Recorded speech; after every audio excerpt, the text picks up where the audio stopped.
Aleluya, aleluya, aleluya. La palabra del Señor permanece para siempre y esa palabra es el Evangelio que les anunciamos. Aleluya, aleluya, aleluya. El Señor esté con ustedes. Y con tu espíritu. Proclamación del Santo Evangelio de nuestro Señor Jesucristo según San Mateo. Gloria a ti, Señor. En aquel tiempo fue Jesús a su ciudad y se puso a enseñar en la sinagoga. La gente decía admirada: ¿de dónde saca esa sabiduría y esos milagros? ¿No es el hijo del carpintero?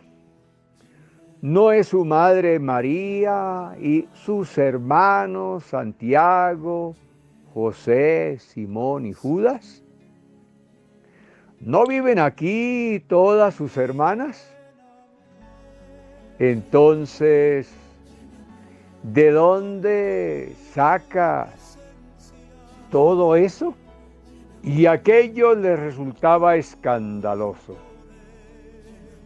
Jesús les dijo: solo en su tierra y en su casa desprecian a un profeta. Y no hizo allí muchos milagros porque le faltaba la fe. Palabra del Señor. Gloria a ti, Señor Jesús. Para comprender mejor el Evangelio que hemos escuchado, podemos traer a colación unos versículos de la primera lectura de hoy del profeta Jeremías que hemos estado escuchando estos días. Dice Jeremías: así dice el Señor, ponte en el atrio del templo y di a todos los habitantes de aquella ciudad que entran en el templo para adorar las palabras que yo te mando a decir, a proclamar. ¿Para qué?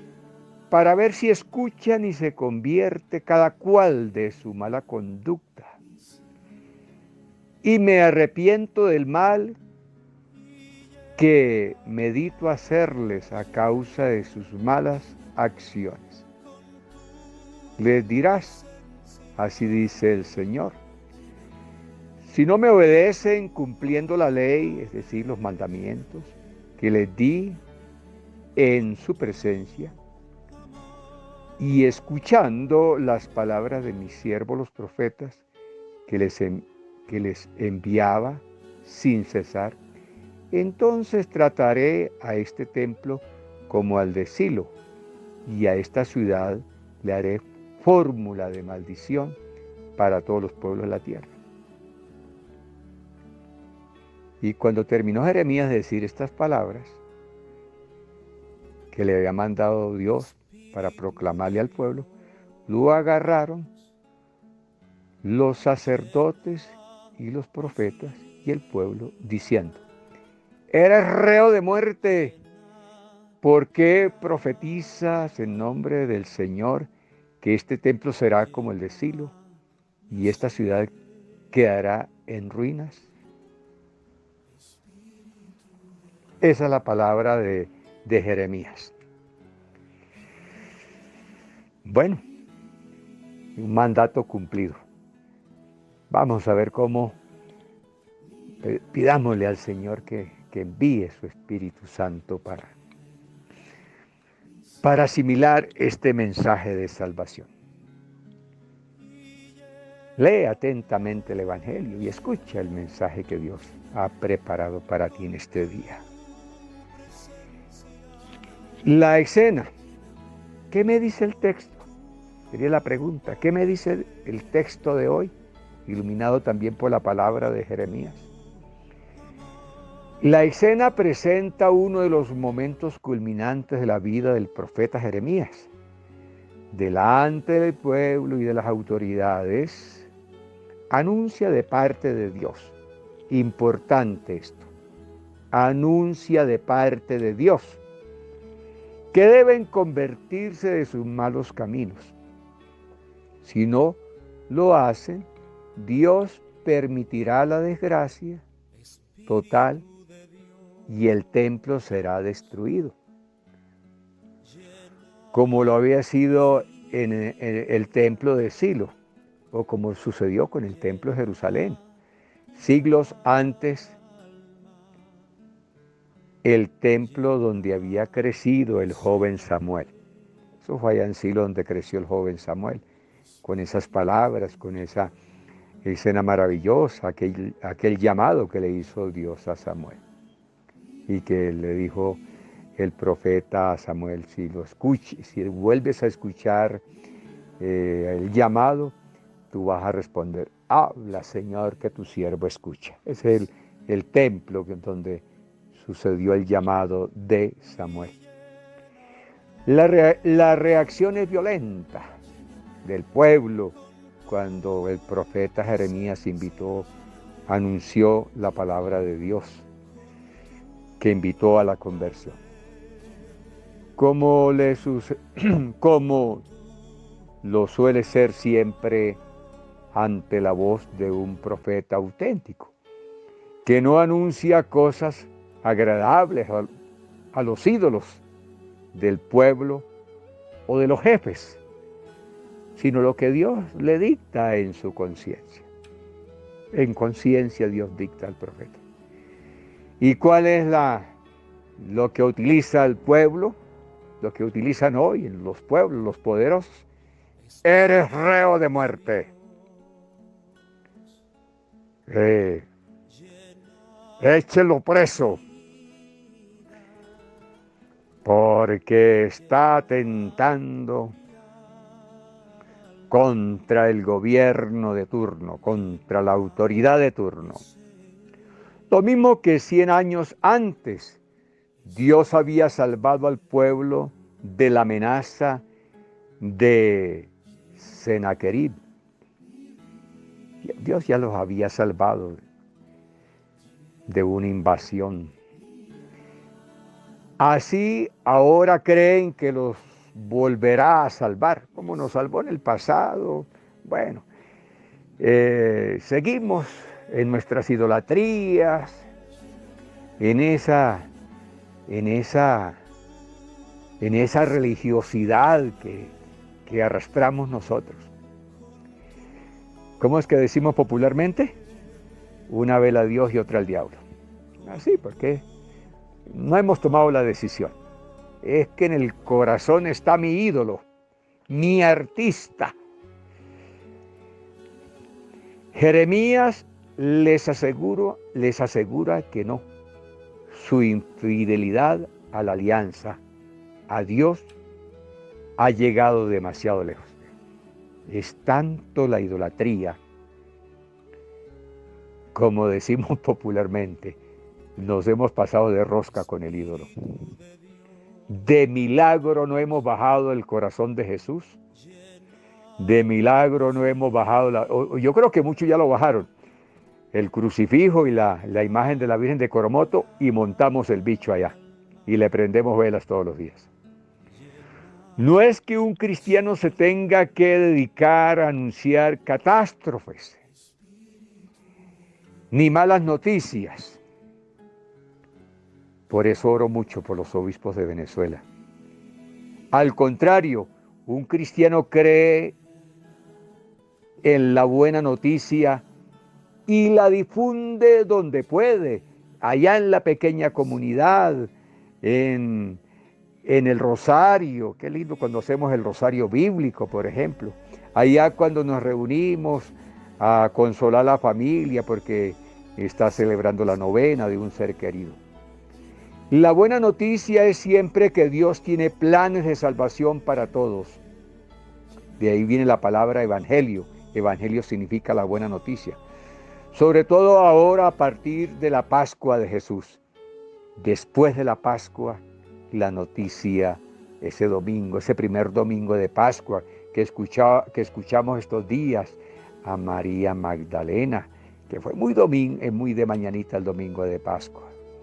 Jeremías pone en sus labios unos propósitos de bondad.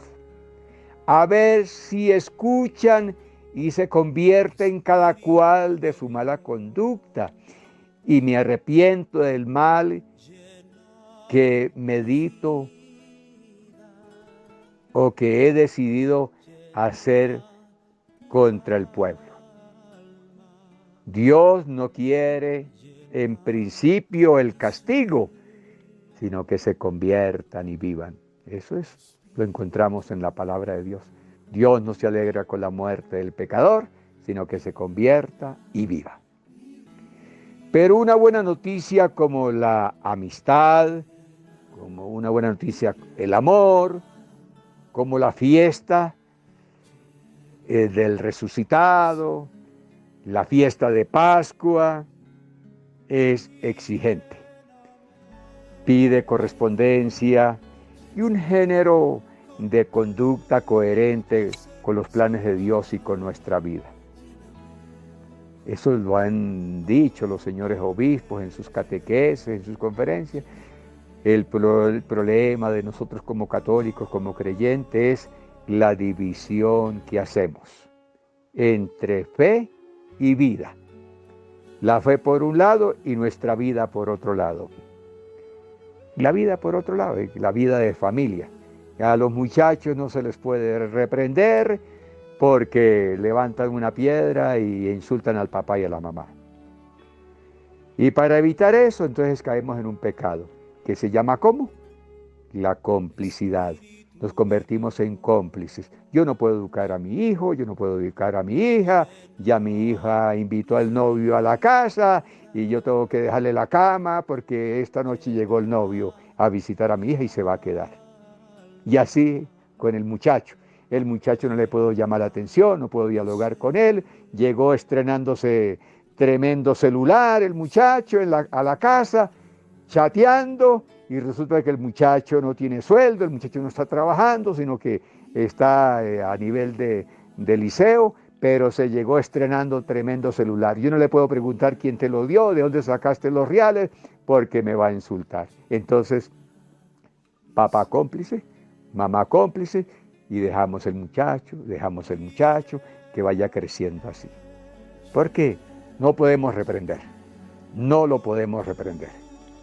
No podemos dialogar con él. Cuando un cristiano, desde el Papa hasta el último bautizado, hasta el último misionero que está por allá en el barrio más quebrado de nuestra parroquia, da testimonio de los valores del reino de Dios, da testimonio en familia, en medio de un mundo atraído por ese ídolo que nos han metido, y que lo llevamos, que lo vemos en la sopa, cuando había sopa. Los valores del Evangelio, entonces eso choca con la vida que llevamos de complicidad. Por eso ha habido y sigue habiendo tantos mártires en nuestro continente y en nuestro mundo. Escuchemos las noticias del Medio Oriente. Escuchemos las noticias de la India, lo que sucedió en Semana Santa para el domingo de Pascua. Los mártires. Y aquí, cuando nosotros leemos la historia de los mártires, no solamente se refiere al martirio como tal, con un hacha, con una pistola. ¿Cuántos mártires hay en nuestra Venezuela, en nuestros países, en nuestra iglesia? ¿Cómo tratamos los obispos? ¿Cómo hablamos de los obispos cuando los obispos anuncian y denuncian? Bueno, esto ya les anunciaba estos días la persecución que se desató contra los obispos porque no dejan los templos para atender a los enfermos del COVID. Oye, la pastoral social de Barinas, la pequeña clínica de la pastoral social que se hizo con un esfuerzo grande, allá es donde se atienden los enfermos. la pequeña farmacia que tenemos en la curia, que cuando regresamos a la diócesis, algo llevamos de medicina para surtir aquella farmacia diocesana. ¿Qué más quiere que? Nosotros no tenemos sueldos, el gobierno no baja sueldo, al contrario, nos roba, nos quita. Entonces, esa crítica. Entonces aquí no se trata de mandar con un colectivo a que le dé un tiro al obispo como hicieron con el Monseñor Romero. Aquí lo que se trata es de orar por ese obispo, decir que llegue a nuestra mente y a nuestro corazón lo que dice la palabra de Dios. El obispo es el maestro de la verdad. Y esa autoridad que tiene el obispo, él no la buscó, no dijo, yo voy a ser obispo y venga para acá. Esa autoridad viene desde Cristo. Cristo les dio esa autoridad a los obispos de predicar, de confirmar en la fe, de confirmar en la verdad. Para ser profeta se necesita valentía, mucha valentía, y romper con toda esta flojera y con toda esta situación que nos mandan todos los días. Como la de Jeremías, que no se cayó, a pesar de las amenazas. Lo que sucedió con Monseñor Romero. Como la de Pedro ante el Sanedrín, o la de Pablo ante sus enemigos, sobre todo como la de Jesús de Nazaret ante sus acusadores, que le llevaron a la muerte, y dirá San Pablo, una muerte de cruz. A un cristiano de hoy, seguramente, también le toca sufrir. Pregunte a nuestros presbíteros, pregúntenle a nuestros sacerdotes, pregunten las veces que hemos pasado por la parroquia. ¿Y quién nos condena a lengua? ¿Y quién nos mata a lengua? Los señores y señoras que están ahí metidos. Esos. ¿Usted cree que un evangélico va a hablar mal de nosotros? ¿Usted cree que el viejito que vive en la esquina tomando guarapo, ese va a hablar mal de nosotros? No, eso no es así. Entonces la situación que estamos viviendo es grande. Por eso la invitación a orar por el obispo, a orar por el Papa. ¿Por qué el Papa Francisco dice, recen por mí, recen por mí? Todos los días dice el Papa Francisco. El sufrimiento es grande. El sufrimiento es grande para el profeta, para el misionero, pero no cede en su seguimiento de Cristo. Que la calumnia, que la crítica, que la difamación no sea motivo para decir, no predico más. Hasta aquí llegué, Cristo, me voy. No. Al contrario, nos debe impulsar a seguir predicando la buena nueva y la verdad. Aunque tenga que repetir las palabras del Salmo, eso es lo que tenemos que orar con ese Salmo maravilloso. Que me escuche tu gran bondad, Señor, por ti he aguantado afrentas, la venganza cubrió mi rostro, soy un extraño para mis hermanos, soy un extraño para los grupos apostólicos, soy un extraño para mi familia, soy un extraño. Soy un extraño, no, un estorbo. Un estorbo. No, acuérdense, grupos apostólicos. Acuérdense, ¿quiénes son los primeros que van a llevar comentarios a la curia donde el obispo? ¿Quiénes? ¿Los evangélicos?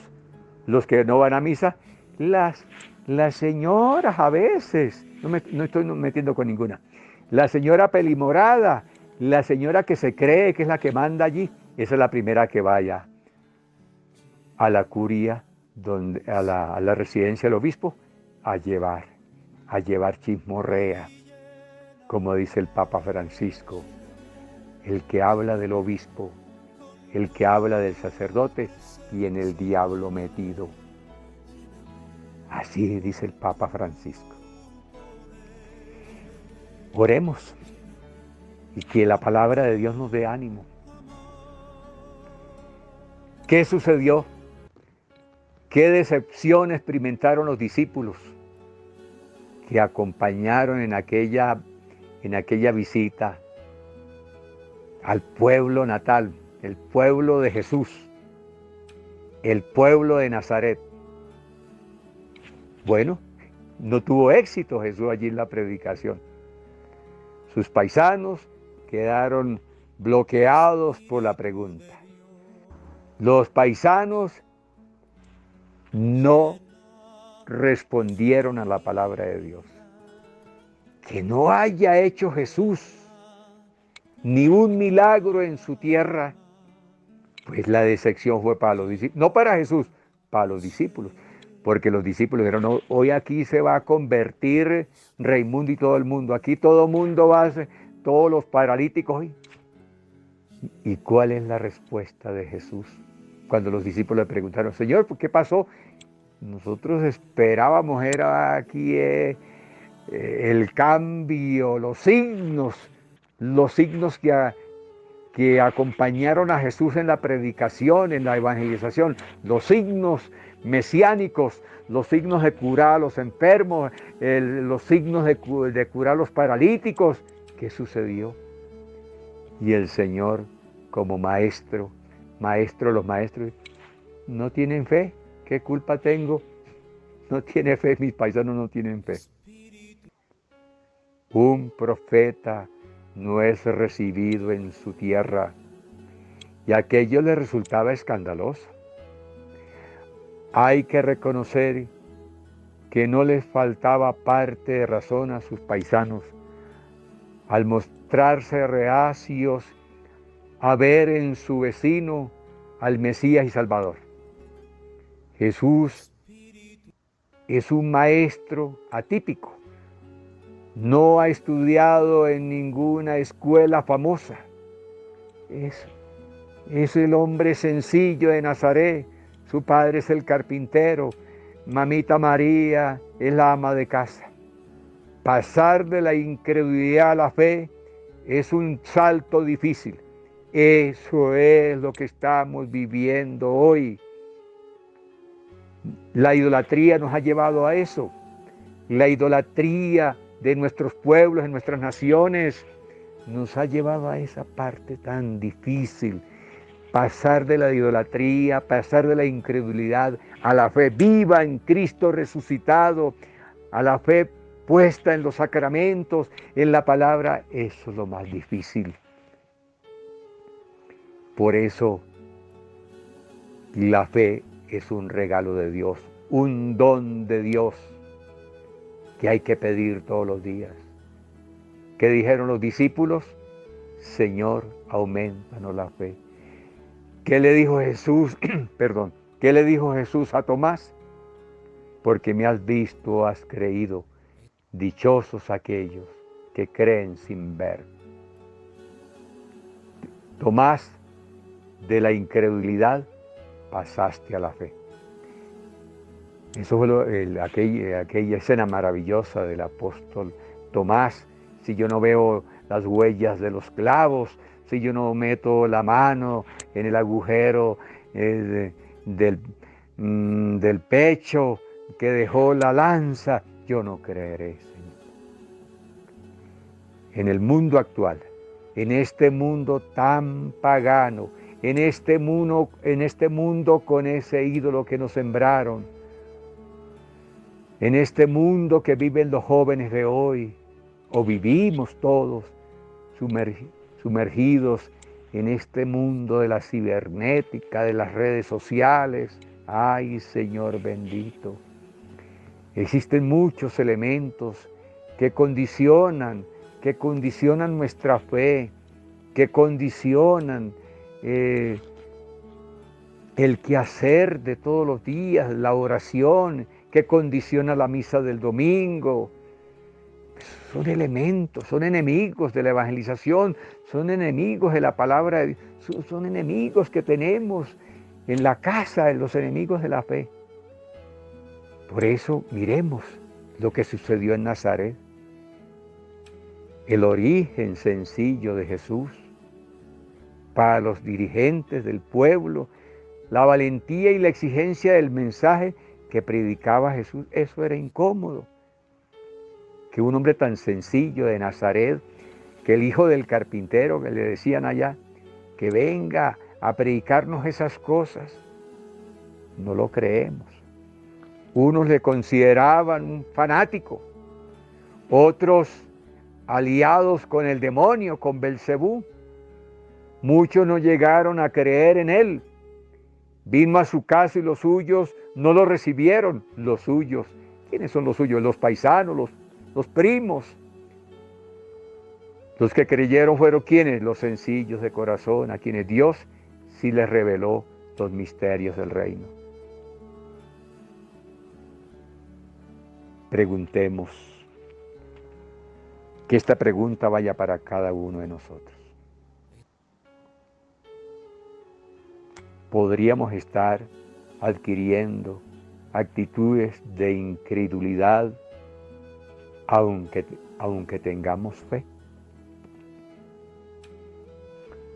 ¿Qué sucedería para nuestra comunidad, para nuestra iglesia, que viniera Jesús en persona a predicarnos la verdad? Que un domingo allá, en el atril de donde se proclama la palabra, Jesús en persona allí proclamando la verdad. ¿Qué cara pondríamos? ¿Qué cara pondríamos? Cuando Jesús, al presentarse con la buena noticia, con esa noticia de que el reino de Dios está en medio de nosotros, pero que nos diga Jesús en persona que tenemos que sacar de la casa y quemar ese ídolo, ese pati quebrado que tenemos allá en el altar, ese muñeco que no es el corazón de Jesús, que no es la imagen de la Virgen, que nos diga Jesús, saquen ese muñeco de ahí y métanle candela. No queda uno en la predicación de Jesús. O que nos diga Jesús, bueno, corte un poquito con la televisión, corte un poquito con las redes sociales, corte un poquito con esa compañía que tú tienes, con esos amigos que tú tienes. Que nos diga eso Jesús. Quizás el 90% responderíamos, más tarde te vamos a escuchar. Oremos, orémosle al Dios de la vida. Señor Jesús, no permitas que caigamos en la incredulidad, como Tomás o como muchos otros. Por el contrario, infunde un ánimo nuevo, renovado, para que caminemos con fe al encuentro del Señor. Al encuentro. Qué salmo que nos invita a aquel salmo. Qué alegría cuando me dijeron vamos a la casa del Señor, como lo hicieron nuestros ancestros, nuestros antepasados, que el día domingo se iban en bestia.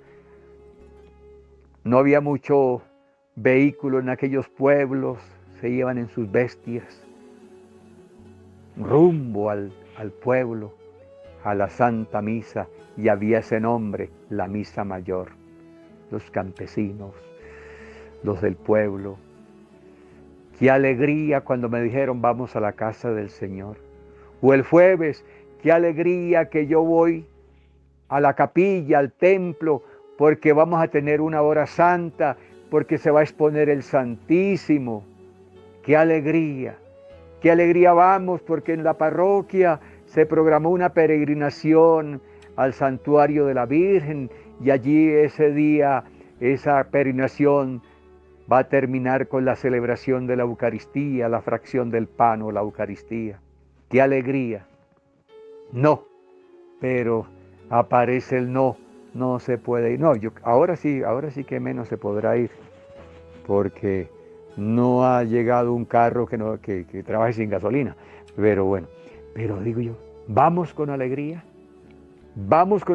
al encuentro del Señor, vamos con alegría al apostolado. Qué reto para nosotros. Señor, que la fe nos lleve a celebrar el encuentro con Cristo, pero con alegría. La alegría, dice el Papa Francisco, es un signo del que cree en la resurrección. La alegría es un signo pascual. La alegría es un signo de que Dios está en el corazón. Querida familia, Los bendigo con todo el corazón. Mi palabra de aliento, mi palabra de bendición. Bendecimos las familias que nos siguen por este canal, desde Estados Unidos, pasando por México, Centroamérica, llegamos a Colombia, al Caribe, y desde aquí los bendecimos en esta mañana, en este día los bendecimos, despidiéndonos del mes de julio, pero hoy recordando al fundador de los jesuitas, a Ignacio de Loyola, aquel que se convirtió siendo un militar, se convirtió para el bien, no se convirtió en un militar para el mal, para destruir, para matar, se convirtió para el bien de su iglesia. De ahí el Papa Francisco, el Papa actual, pues es jesuita también.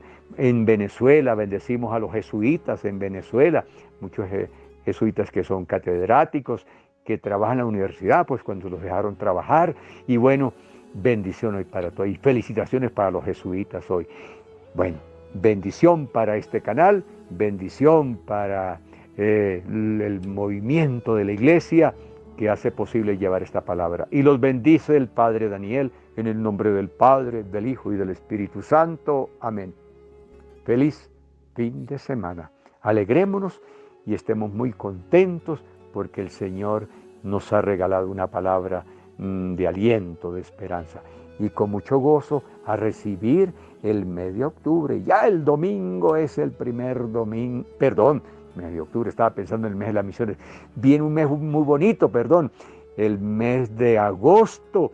Ya el domingo resonará esa palabra. Primer domingo de agosto, y para mí es el mes más bonito del año. Bendiciones, les quiero mucho, un abrazo en la distancia. Hola, gracias por ver este video.